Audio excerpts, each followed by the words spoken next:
Today, we're unpacking the deep psychological roots of this exact phenomenon. Okay, let's dive into this. I want you to picture this guy. He's 31 years old, still splitting rent with a roommate he literally found on Craigslist back in 2016. Right now, he's probably got, 4 different browser tabs open for online courses he bought but never actually finished. He's got a gym membership he swipes maybe twice a month, mostly just out of guilt, right? And somewhere in the back of his mind, he's just waiting for a better, fully finished version of himself to finally arrive. Look, if any part of that made you flinch a little bit, just take a breath. You aren't lazy, you definitely aren't broken, you're just running a very specific psychological pattern. The legendary psychologist Carl Jung actually had a name for this. He called it the Puer Aeternus, which translates from Latin as the eternal boy. Basically, it describes a part of the psyche that refuses to fully land in adulthood. And what's super fascinating here is that this is not about a lack of intelligence or even a lack of ambition. In fact, some of the absolute sharpest people run this exact program. What really defines it is this intense, almost allergic reaction to irreversible commitment. Section 1. The provisional life. Living like everything is a rough draft. And this brilliantly illustrates what living a rough draft actually looks like day to day. You treat everything as temporary. The job? Oh, it's just a placeholder because you're clearly meant for way more. The apartment? Completely bare walls, no decorations, because hey, you aren't going to be there long, right? Even the relationship is, fine, but you're keeping one eye on the door just in case. It literally turns your existence into an endless waiting room, totally preventing you from ever actually taking root anywhere.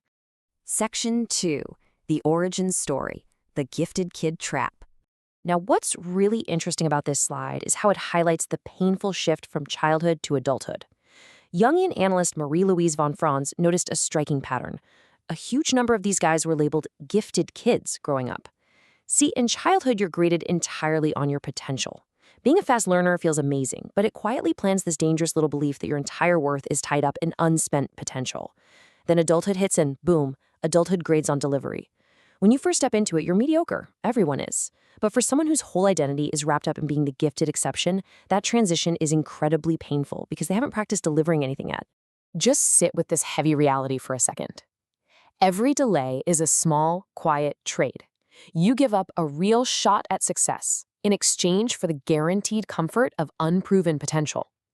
When you delay doing the hard things, it isn't you just being careless. It's actually a deeply ingrained defense mechanism to keep the fantasy of your potential completely intact. This is exactly why procrastination isn't laziness. It's armor. Think about it. When the act of actually delivering something threatens your self-image of being the exception, your mind just protects itself by avoiding the effort altogether. Because, hey, if you never really try, you get to keep the fantasy, right? And, society definitely plays a role here too. Back in 2000, psychologist Jeffrey Arnett published this major research on a developmental stage he called emerging adulthood. This spans your late teens all the way through your 20s. It is an inherently unstable period, and that's okay. Going through that instability is totally normal. But the issue is the person trapped in that eternal boy mindset gets stuck in this window instead of actually passing through it.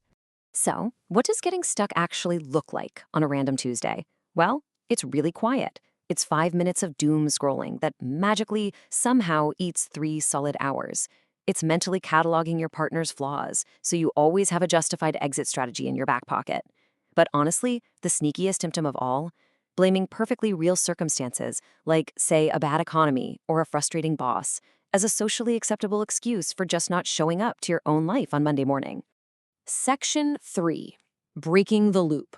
Redefining growing up. So the crucial point is that escaping this loop requires a massive shift in how you view commitment.